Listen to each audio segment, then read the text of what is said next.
Welcome to THA Talks, for free thought and open minds.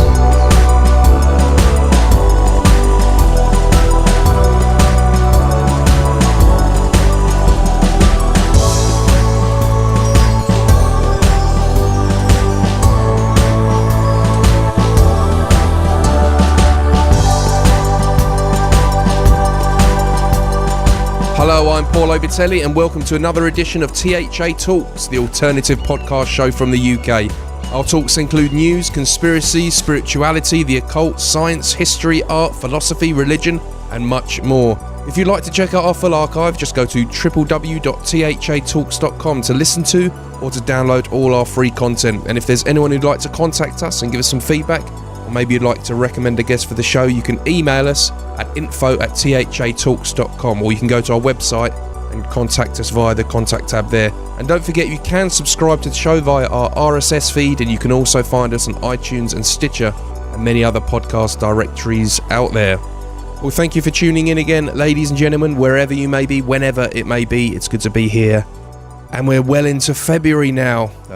January kind of shot past, especially for me and my friend who have been really enjoying a great FA Cup run for the mighty Sutton United. Those of you who don't know, Sutton United are a non-league, very small local club here, and they've managed to beat several league opposition, including Leeds United, who are highly ranked in the Championship at the moment, and they've drawn Arsenal at home. Arsenal, one of the biggest clubs in the world, coming to Gander Green Lane, Sutton United, where it's actually, I want to try and get someone from the club, preferably I'd like to get the manager on the show, because it's a fairy tale story. This manager doesn't even get paid, he's funded stuff in the club himself, like he helped fund an Astro 3G turf so they could play better football and so on. It's a small club, and it's believe you me, it's a fantastic story going on there at the club.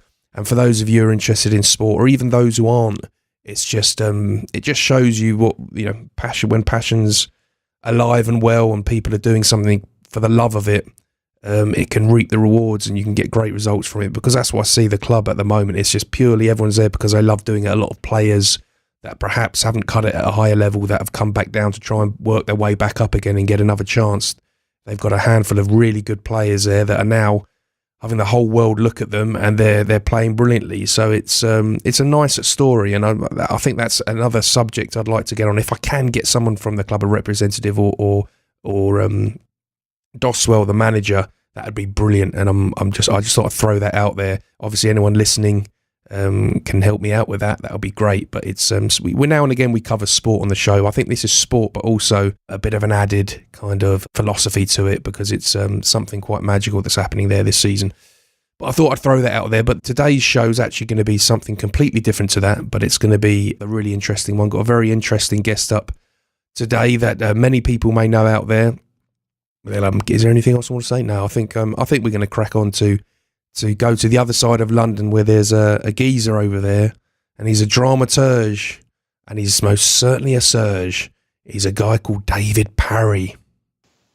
Paul, come fly with me, let's fly away. If you can use some exotic booze, there's a bar in far Bombay. Come fly with me, let's fly away, Mr. Obitelli, because we have another show on our plate. We have indeed, and thank you for that song there. How have you been? You been all right? Incredibly busy, because of course we're putting on Victor Sobchak of Russian Art Theatre is staging The Idiot at the end of this month. A wonderful novel by Dostoevsky, and of course impossible to put in the stage. But I'm playing General Ivolgin, so we're all very busy at the minute. Yeah, it's I'll be interested to check that out. So I'm sure if it's as good as some of the other stuff you've done last year and some of the stuff we done last year, then it definitely will be worth checking out, I think, wouldn't it? Oh, I mean, I'm not, this isn't one of my productions. I mean, it's Victor's production, but he's an incredible director. To my mind, the best Russian theatre director in the country. And generally Volgin, I mean, that's their version, I suppose, the Russian version of Sir John Falstaff or Don Quixote. So he's a wonderful character to play.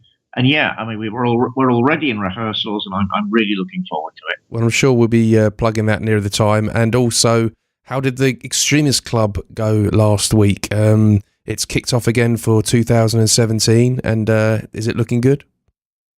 Well, I mean, you always, you know me, Paul. I get down about the January meeting anyway. I'm always in two minds about whether we should hold it or not. But it promises very, very well to be a very strong year for Extremist Club. We had Vladimir Wiedemann talking about the new geopolitics the other night.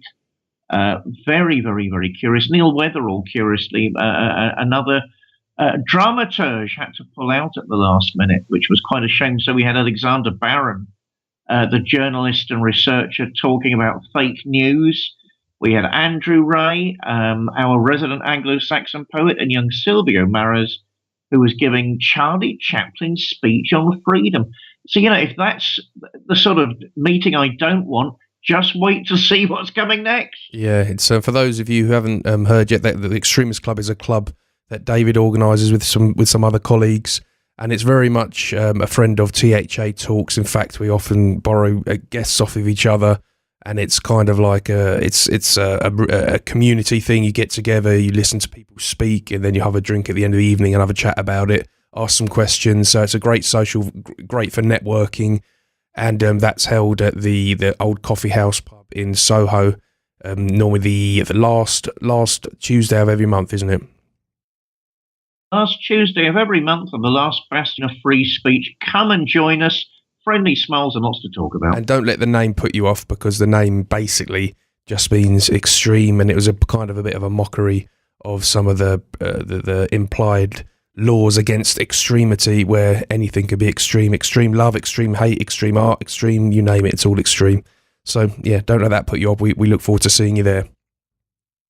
Yeah, I mean, you can be extremely good at something, so you're very welcome. Exactly. But today's guest, David, I'm going to leave you to introduce, well, not to introduce right at this moment, but to let people know who we got on today. Well, I mean, this was an idea floating around for quite a few months last year. Pamela Leigh Richards, nee Icke, is a remarkable person. She's a spiritual explorer. She's a budding authoress. She's a sort of activist for consciousness evolution. She's a dear friend of Alan Cox's, and I just thought she's got one of those incredible evolutionary stories that THA listeners would really appreciate. So I said to you, let's get her on and see what happens, and we've taken it from there. It's been, stopping and starting for some reason. I can't work out. She can't make it, we can't make it, she can't make it, but we're all together now, and it sounds very exciting.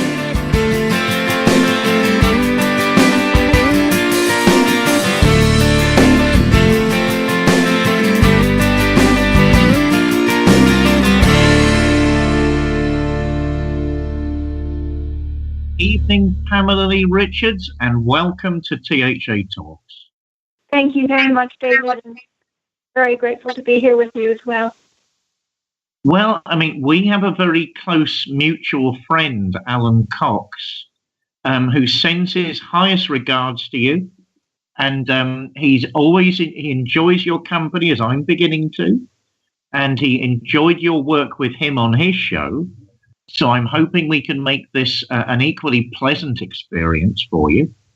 Let's start. I mean, not all of our listeners will know who you are. Could you tell us something about yourself and your spiritual journey? Yes, of course. So I suppose, well, I'm a human being, for starts. My spiritual journey, I think, began even before I was born, in my view, and through the learning experience I've had in the material world we call three-dimensional. And I'm such an open-hearted, minded person, evolving into, through the fires, coming out the other side still whole. I'm being aware, and completely compassionate for the journey of the many. Everyone's different, and that's why I highly believe that we must not compare in order to respect and listen to hear others and then what they're experiencing as well. So for me, yeah, I was born at Luke Air Force Base in Arizona. My father's English. In 1960 I was born, and shortly thereafter I moved to England. And I lived at Woodbridge and Bentwaters in England. My father was a fighter pilot in the Air Force. So I grew up in Europe. First 6 years of my life was in England, and then Spain and southern Bavaria. So I took 2 years of Spanish and 4 years of German. I love language. So my spiritual journey involves many, many aspects of life.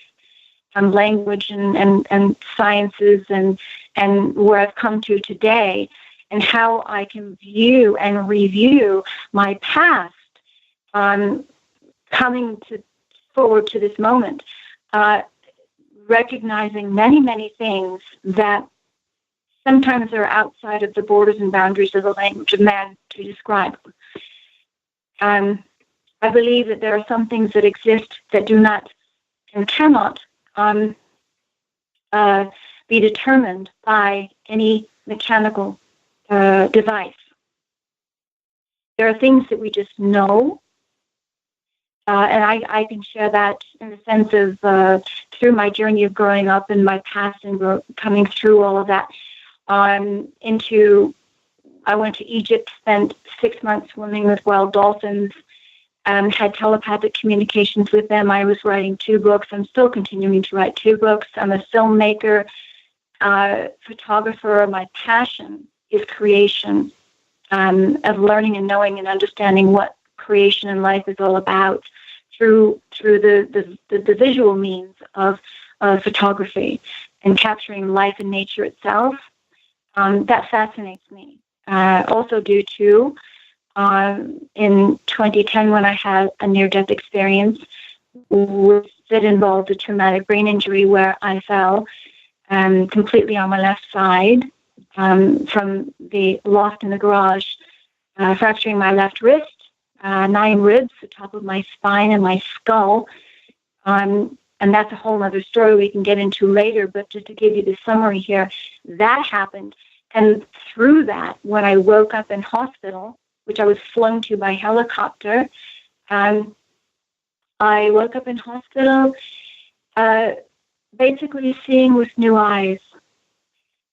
And when I say that, I mean that from the sense of new eyes being the lenses that we call eyes in the front of our orbital head, skull, and then you've got the pineal gland, etc. I can go into information about that as well. But when I say coming out with new eyes, seeing with new eyes, being completely connected to nature because it was all talking to me, the room I was living in, sitting in, healing in, whether it was in the hospital or at home for months, especially with 9 ribs, but I had, they cut me open from the top of my skull down to my left ear. They took a circle of my skull out and did their thing, because the hematoma that was growing in my brain was squishing my left brain. So I basically said, as I came out with a really great sense of humor, oddly enough, but I said, I just got rid of all the trash. And when I say that, I mean from the neurons firing in my brain, which, as we know, light and information travels on light in fiber optics, right? So if that's true, then maybe some of the way I described it visually is that maybe some of the neurons in the left side of my brain were not firing because they got squashed and the light went out. So I was operating from my right brain more along the lines of creativity, connecting with higher realms of awareness that completely were different than the world I lived in before. And when I say nature was talking to me, I mean my whole room went plasmatic. not holographic. It went plasmatic. I've had experiences with beings walking through the wall. I had, all sorts of stuff. But, the leaves on the tree were talking to me. I could hear the vibration and the sound and the music that the leaves were singing that created their being. That makes sense. I was connected to the vibrational field of the holographic universe. I feel it's possible that we live in the unseen that is there, and everything was talking to me. The birds, the space in between, the place between myself and the leaf, even. I was aware of it. It was, if you rub your hands together and then you slowly start to separate them, you can actually see the fibers, the electrical fibers that the energy field that we are. It's been very frustrating for me to live in a world of solidity when I know that we're not solid. And why that's not being nurtured. Oh, Pamela, I think you're wonderful. I mean, I'm wondering where all this has come from. I mean, would you say that you're influenced by, or you follow a traditional spiritual path like Buddhism, or are you interested in esotericism, or is this sort of just your personal expansion into the environment? I mean, how would you explain the steps that you've taken to reach this understanding? Yes, I feel a deep connection to Buddhism and Taoism and Taoism and things like that, more specifically because it seems to be calm and loving and kind, and that's where my heart is drawn to. At the same time, it's, I would say, yes, I'm very open. I'm a free spirit. I call myself a floater because through all of the languages that have determined or put in a book that is trying to describe life itself, whether it's Buddhism or Christianity or esoteric, whatever it is, I just say, I care not what you wear, I care what is in your nature. Meaning, if you're a wolf in sheep's clothing, I'll suss you out. Don't come calling at my door with ulterior motive. So I've learned that. And that's why the world is very tricky. That's why we have to, even when we fall or make a mistake and we open the door and somebody came in with ill intent, don't worry about it. Just know when to get out. When you do, you had an experience, you get out. And just don't hold any pain or grievance or doubt or sufferings or whatever. Just let it go. It's like every step we take, leave the last one you made. The clearing right there. It's a memory. Just like a bubble, burst it. Boom. Like I did with my brain. Funny enough, I don't recommend that, but for me, it happened so quickly, and I recognized and realized more about life itself, how beautiful it is, and follow that thread of life where it's so loving and so kind, and don't be afraid of even the esoterics or any of the so-called religions and the people in them. But be careful about that as well. See, we don't need a label because a label boxes you in. That's why I'm a floater. I love everyone. I care not what you wear. I care what is in your nature. So if you're a Christian, a Muslim, a Jew, a Catholic, a Taoist, Buddhist, whatever, that is not my focus. My focus is if you're wearing a robe,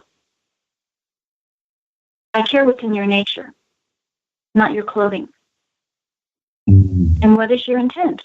For the good of the whole. And may we bring all of these religions together, all the people of the religions together, with that natural and natural intent for the good of the whole, that they believe in their own beliefs. But if it causes them to actually break away from that, come together in a whole collectively with no name, may we do so with love in our heart. It's just so beautiful. How can we have peace in the world when there's war? I know that we can live in a world without war. It's soluble. It's very. We can solutionize and bring about peace and harmony and coherency on this planet together. Well, No matter. you're saying some wonderful things, Pamela. I knew you would. Before I bring Paul in, you are the founder, I believe, the CEO of Fly With Me Productions. I mean, how did your personal expansion, your personal and enlightenment, I mean, I don't think that's a poor choice of word. How did you find that fitted with the world of business, and how does that help you with a company like Fly With Me Productions? It's really funny because I'm so not a business person. I'm just very creative. Fly With Me Productions was created in 2005 when I was with David Icke. And for the audience, if they don't know, he's a very public person. I was married. We had 15 years together from beginning to end. About 10 years in marriage. And so I began Fly With Me Productions at that time. And that was in 2005 when I began Fly With Me Productions. I will also say that I actually was the one who suggested to David Icke, Mr. Icke, back in 1997 when I met him, that he should start his own website, davidicke.com, which I opened up and I started. I actually helped launch that and was working with him through all of that. So Fly With Me Productions, that's when it began. I'm not a business person, and between 2005 and today, there have been so many experiences that have actually bewildered me even, and I'm just going, okay, okay, I'm still pulling the shrapnel out, emotionally and all that stuff. At the same time, that fall that I had, David, was I would say it was one of the greatest gifts life could have given me, because I'm one of the lucky ones. I don't know why. I don't know how, because I'm an advocate for TBI, traumatic brain injury. I understand that some people come out and they have to relearn how to walk, how to talk, and all that. I didn't. I did lose memory, but I didn't lose function. I still, to this day, I called myself my own life experiment and my own research project, because I don't trust doctors too much. I don't trust hospitals too much. And so I felt that if what I've been experiencing, and there are shamanistic ways of healing, that's where I wanted to go. And I was willing to do everything I could to do that. So getting back to the business and you know what? I forgot what your point was. I'm so sorry. Oh, don't be silly. You're lovely. You're a lovely guest. I just wondered if your personal expansion, your raising of consciousness had helped you with your business. Yes. Oh, thank you for that. Getting me back on track, because what I've realized over this time from 2005, starting my Fly With Me Productions, I tried to get on with my life, and every time I did, without going into the details of all of that, something happened to stop me or slow me down. And I had to deal with certain things which caused me not to go on with that. So today, I view it sort of like being in the stands. There's a tennis match going on. If you can visualize that for everyone, you're in the stands. I'm in the stands, and sometimes I'm watching the game being played out, and sometimes I enter the field and I play the game. And at this point in time, after my fall, I'm also dealing with elder abuse of my own father, which is a really serious situation. It's still in the courts at the moment. My father's in Mexico. We don't know where he's at. It's a whole other story.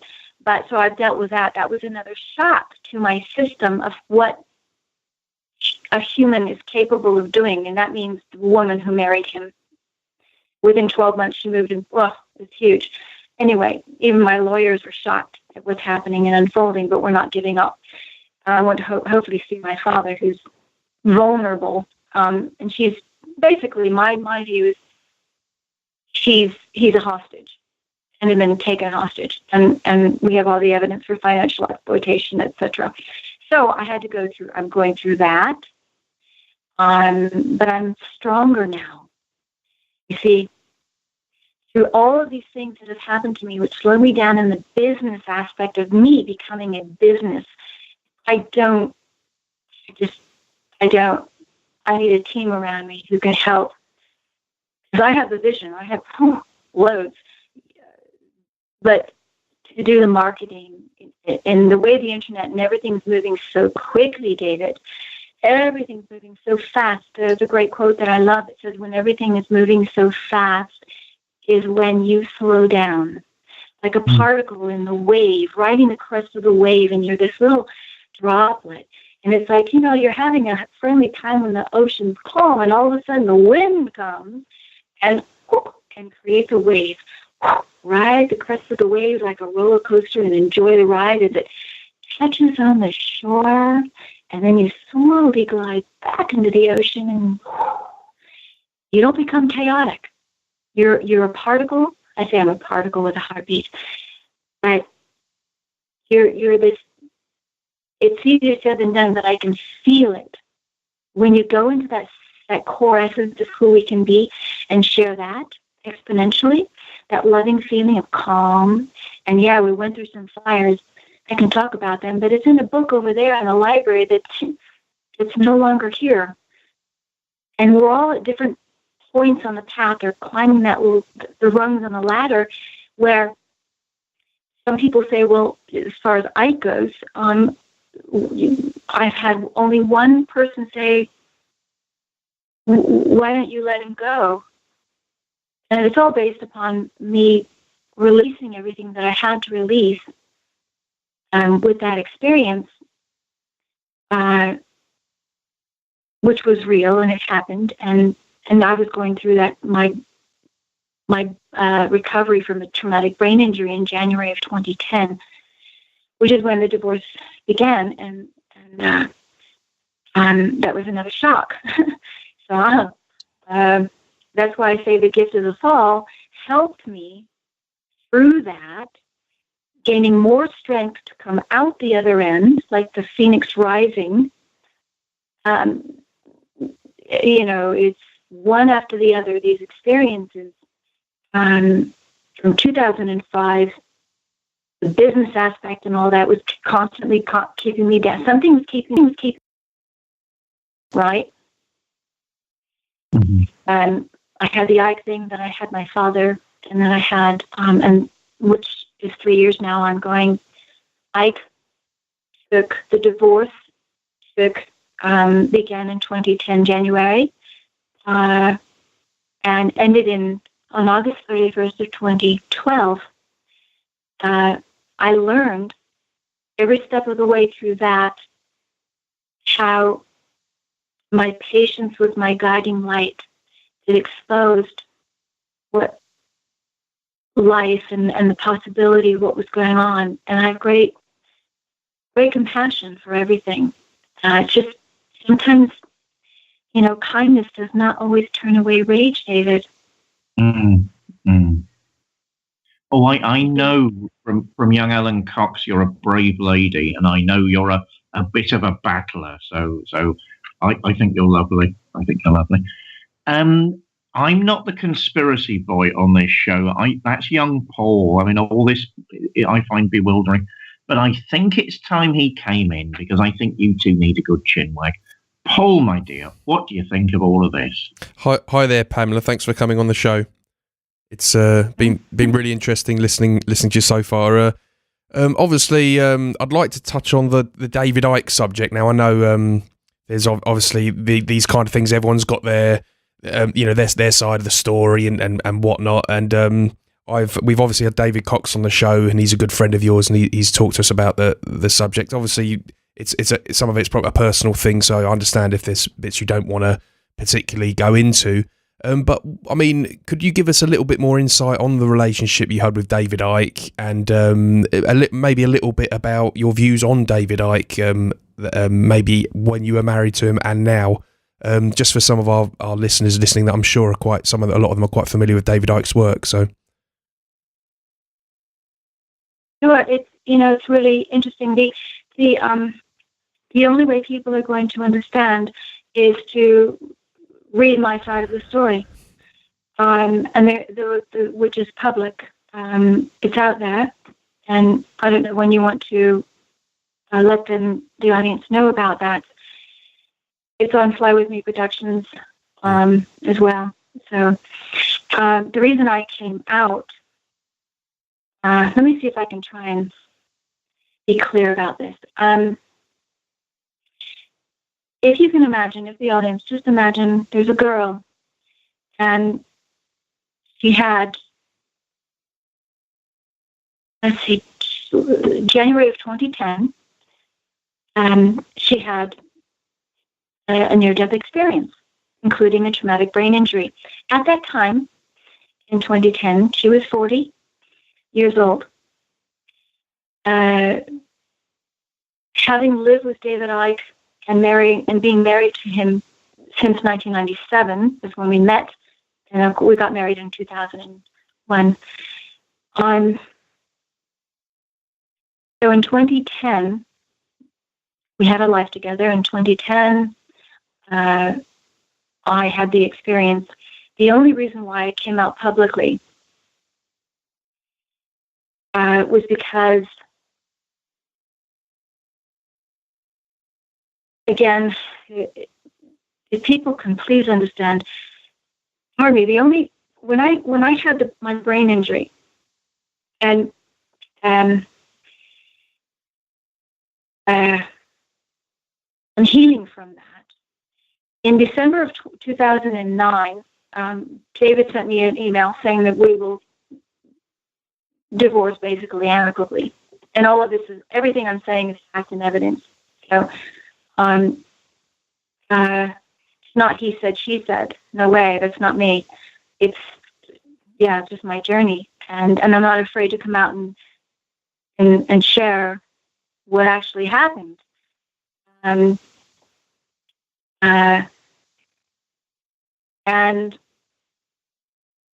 I think that's very important. And when I did, it did help a lot of other women, especially to come out of their own closets and unafraid to do so by an abusive situation. Again, this was a shock. So the reason I came out was because during that time, thank goodness I had an angel by my side who was a lawyer, a friend. Again, the synchronicities, wow. To help me and guide me, because I was almost incapable of doing it. I was trying to get through an amicable divorce. I was here in Arizona, and he was in England, and it was supposed to be amicable, which he said in the email in December. And then in January, after my fall, I get an email from him. And again, I'm having missing time memory stuff. Healing. But I was in Zen, you see, that nature thing. I was completely connected to another realm, on a higher dimension, whatever. Something was happening. I was high on happy. You know, who needs drugs when this awakening was a trip? And truly so. I'm saying that in the sense of when I came home in 2 weeks, I was off. The only drugs I took was I was on morphine and sleeping pills. went off them completely after 2 weeks from home. So in January, I got an email from him saying, basically from now on, you'll talk to my lawyer, which was another shock. And I'm thinking, wait a minute, we're supposed to be friends. We're going to have an amicable divorce. I walked with nothing to begin with. And I even actually asked David, this is all fact. We must not be afraid of telling the truth, not to hurt anyone, but just to share this factual, truthful story so that others don't go hide away and go, I can't say that because what will other people think of me? I'm not supposed to say that. No, say it. And not with anger, though. Say it. Of course, when you're in that moment, you're going to be a little angry. You're going to come out fighting and screaming and going, hear me, that kind of a thing. Yeah. Then they're done that. But, you go right back into the core, the center. Speak your truth. Tell it like it is with fact and evidence. And let the story be told. Believing it. And to get on with your life fully on a different path. It's not going to, that avenue. So the facts are he was a very public man, and even I'm surprised in some ways where I look at this and I had to do what was right, and then I would look around my periphery and there are stories about famous people and all this stuff, and people not being afraid to come out and speak in their truth. I don't care who you are. I mean, the only reason it causes someone to be well known is because there are many more minds who know who you are. You could live in a town of 100 people and you're the only one that's famous because you dance in the streets. Yeah, I mean, a lot of the things David Icke is into. I mean, you're obviously very spiritual yourself, and you've had your own experiences. David Icke, he became very well known, particularly for his views on like the Freemasons and those conspiracy theories, and obviously the big famous the reptile beings that he claims people shapeshift and all that kind of stuff. I mean, what's your view on those subjects? And could you say do you feel that David Icke's very genuine about how he feels about those subjects? Because obviously a lot of people have different views on him. What were your views on him as regards his work goes? And are you into those things yourself? Well, if we lived, as an example, if we symbolically represent life itself and the universe as a playground, we share the same playground. And if you have a bully in the playground and all of that, I have had experiences with reptilians. You have? I do know that. You have? Oh, okay. Yes. Right, yeah. Yes. And it's real. This stuff is as real as it gets, right? So even some of the philosophical things, which so I look at some of them from these well-known philosophers from time throughout history, and I love and adore them. Most of them because what they were saying after I was recovering in that different world, that realm that I was living in, and coming up from the fall. I don't even like to call it the fall. It was an experience of a gift. The gift of an experience, and it was so beautiful. And it's, yes, what is life? What is creation? There are lizards, there are rocks, there are wind, there's trees, there's human species. They come and they go. How do they come and they go? Is it possible that they come and they go in our eyesight, or in when the media portrays or perpetuates and just pops out there? It goes, oh, we just discovered this. And for me, I just go, oh, really? Did you just discover it? What? Or did it actually appear holographically? We have to be able to, we have to look at that stuff. So as far as Ike goes, this is not about destroying or whatever Ike has uncovered. It's about the man behind the message, for me, and what he did, because it contradicts and it's hypocritical. You know, they go out and they're talking about, or he and his family, and the psychic, who I feel, again, for the audience, the psychic who entered the equation of my journey with that group in 2005. I left once. I went to film school, then he called me back saying, it hurts too much, I can't live without you, basically, and I fell for it, and I went back. And then that was when it really began. Within 6 months, going back to England, I was attacked by the family, not physically. It was covert, but the evidence is there to prove it. Just know that, the audience. Just please know that the evidence is there to prove it. And I was shocked to find out what I was feeling, which caused me to leave the Isle of Wight for Egypt for rest and recovery from an energy field that was hitting me so profoundly that I literally thought I was going to die. And it all happened. And the key point was, for me, the entry of this psychic that David continued to reach out and ask, what do you think about this? What do you think about that? I have all the emails and the evidence in paper to prove that. And I couldn't believe the stack of emails, how often he conferred with her. And I'm going, where's your intuition, David? Where's your intuition? So if it were me, even if it were me on the other side and somebody was saying that to me, I'm just going, wow, did I do that? Great. Come to the table. Let's get clean. And it's not a problem when you have people calling you out because they want to help.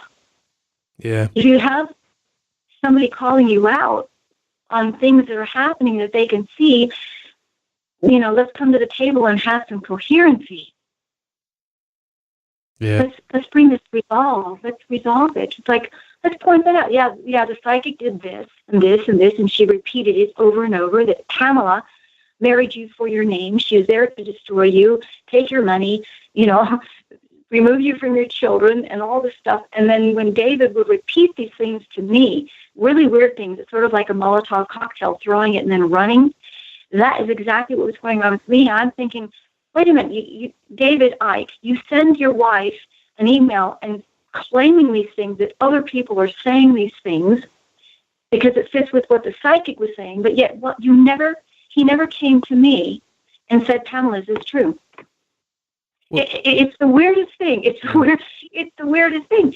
So, but it's true. And I'm going, okay. I mean, you were together for a long time, and you were with him a long time before he really started to get successful. So I think a lot of people recognise that if anything, the split came during the time that he started to become very big. So I think, like you say, there's evidence there on that. I mean, as I said earlier, it's we on this show we like to give everyone their views, but I think that's pretty clear there.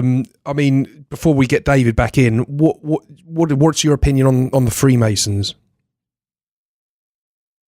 It's interesting. I know they exist. I know they're real. Here in Sedona, we have the Freemasonic Lodge, and we have.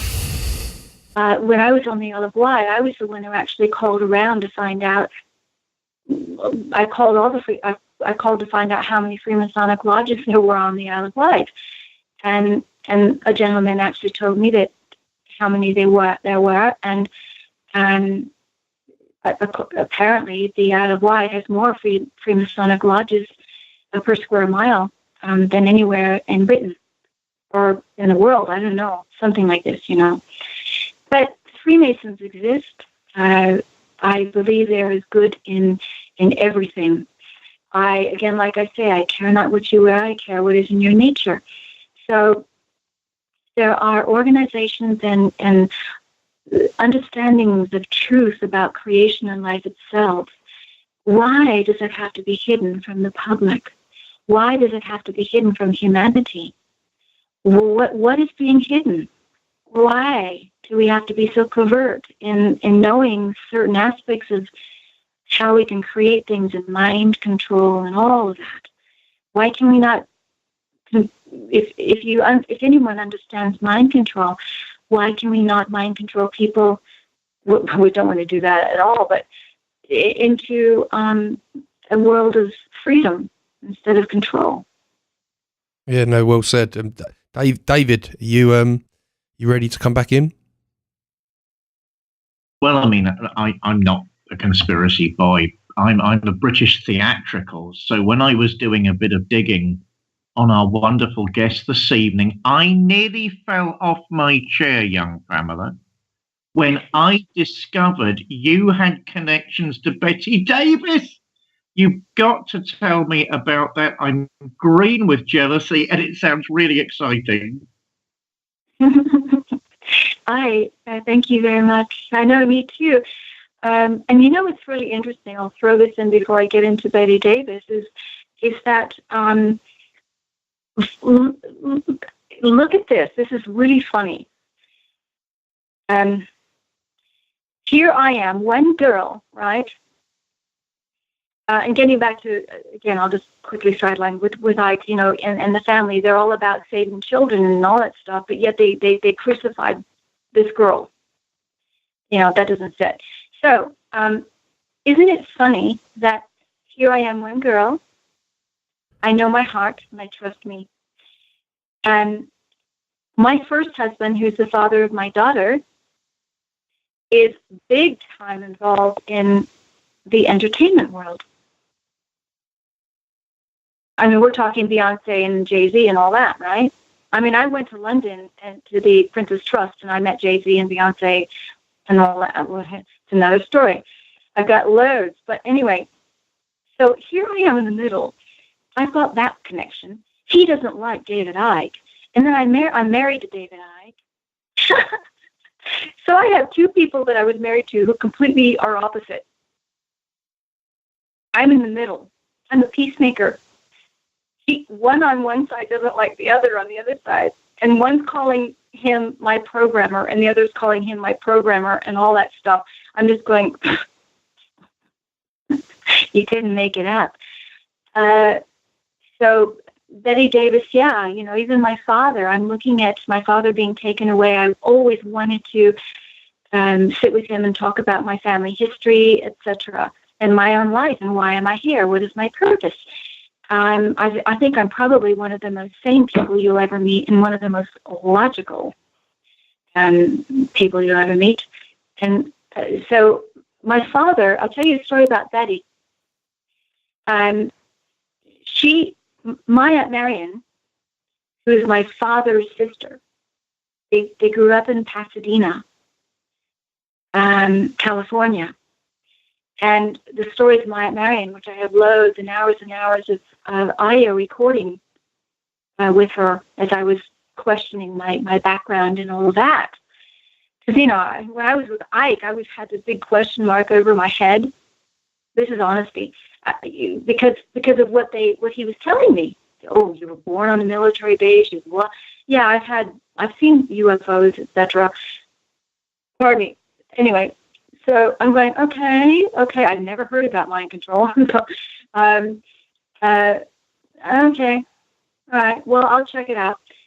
And this will be something, I suppose. Yeah, I know you're not into conspiracies, David, but I have to share what happened. And David Icke actually put me in a home in Las Vegas to apparently, and I was going with it because I thought, okay, I'll give it a try. I'm not that. But with Bryce Taylor Sue Ford, who wrote a book called Thanks for the Memories, her programmer handler was Bob Hope. Okay, so you're sort of getting where Pamela's coming from here?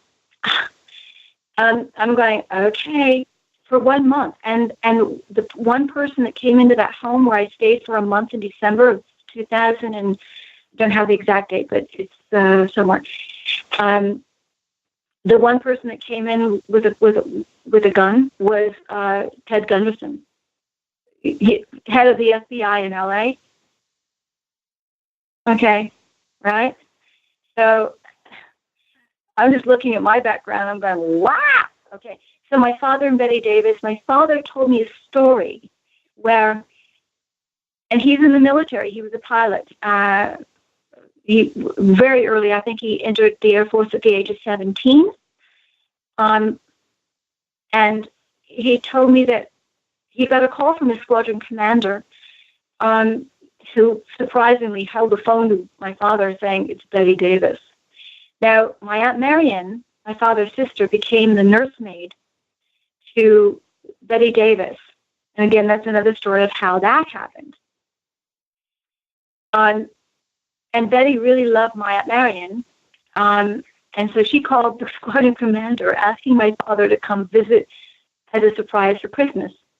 My father went and with a comrade and friend. And when my father told me the story, it was interesting because of my experiences and what I know about mind control. My father said he went to the gate, then he entered with his friend. He remembers coming into the house. This was the house in Laguna that Betty had. And he has no memory of what happened. What he remembers sitting at the table for dinner, and then he has no memory until they left. He remembers driving home. He has no memory of what happened in between that time. Would his drink spiked? I don't know. What happened? Why can you not remember something like that, right? I've also seen a documentary, My Aunt Marion, and this is real stuff. This is what happened, and I'm not afraid to share it. And how do we put it together? How do we piece it together without continuing the illusion? Let's get clear on this. So my Aunt Marion was interviewed by Discovery Channel doing a documentary on Betty Davis, and someone did and on that documentary there's a scene where of that house in Laguna with a UFO flying right over it. It's not a typical UFO, but it was an orbish sort of, I think everyone can get that. It was definitely not. It was traveling faster than the speed of light. Let's put it that way. But very clear and evident over the house. So, for me, when I look at my conscience, my ability to focus on rationality, on clarity, on calling a spade and not being afraid. And we must. How are we going to have peace on this planet unless we break tradition, pretty much, and be free to let go. Another thing, David, it's really interesting. When my brother was murdered in 1984, that was the first catalyst that threw me into another world. Shock. It was a shock to my system, my water body vessel vehicle. And it contradicted everything that I thought I knew was real, and that was the life I lived, that you grow, you're born, and you go to school, and you get a job, you get a university, and live and you have 2 weeks vacation every year. And that is so abnormal to what life be. Living in coherence. Oh, my. You've got to come back on the show at some point. You really do. Paul, we're getting that time, my dear. Anything to round off from you? Well, Pamela, it's been really great listening to you and hearing your side of the story and just your general views and your spiritual take on things. It's been really interesting. I'm sure our listeners have been really enjoying it. Have you got any events coming up or any things you'd like to promote? If there is, could you please, the floor is yours. Please let our listeners know about them now. I have nothing coming up. Due to everything, I was afraid to come out, and due to everything, and I'm literally I dropped off a bit. I got off track. I took a turn in a linear groove, and I'm now coming back to life. I have loads to share, and it's evolving at this moment forward. Okay, so I guess until further notice, to check your website, flywithmeproductions.com. Then, yeah, we'll put a link on that to our website as well, so our listeners can go and get a link there. Thanks again for coming on, and it will be nice to have you back on again when you've got some more bits and pieces going on for your website and stuff. It'd be great for you to come back and tell us all about it. Thank you so much, and always remember that facts are changing all the time. Yeah, no, will do. Thanks again, Pamela. You're a great big lovely, and I can't wait to speak to you again. You too, David. Likewise.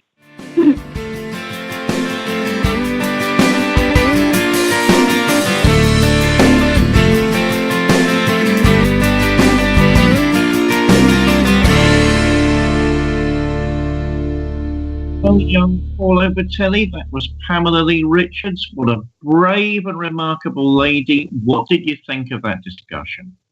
Yeah, no, it's very nice having her on, and she spoke a lot of sense, and it was obviously interesting as well to hear her views on the David Icke thing. Just to say as well, we provide a platform for all here, so we're always happy to hear all sides of the story. If David Icke ever comes on the show, we'll hear him. But I think she was great. She's a battler. She's a visionary. She's one of those people that believes in the goodness of the human heart and the magnificence of life. I could talk to her for hours. Yeah, it's. I was very much into the kind of the 2012 thing. I felt it, and to be honest, although I thought a lot of people misunderstood it, and there was a lot of a lot of hype about it and sensationalizing it. But I think it was an awakening, and I just think we were experiencing it leading up to 2012, and we're still experiencing it now. The world is just changing so quickly and drastically. So to me, it's a very interesting thing. The Mayans seem to know that this moment was going to be a twist and turny kind of moment. So yeah, it's and I think that's kind of where David Icke and a lot of the work that Pamela goes into as well. It touches on that, and I think it's always very interesting. Always interesting to get different people's viewpoints. That is the whole point of THA Talks. It is indeed, and I think that is where we're going to draw a close for this show. Thanks to all our listeners. Hope you enjoyed that one. Got plenty of others coming shortly. Until then, please keep linking the show, keep telling your friends about the show, and of course, more importantly, keep downloading the show. Stay strong, stay brave, and make sure you keep tuning in. Till the next time, we'll be seeing you. Bye. Chelsea.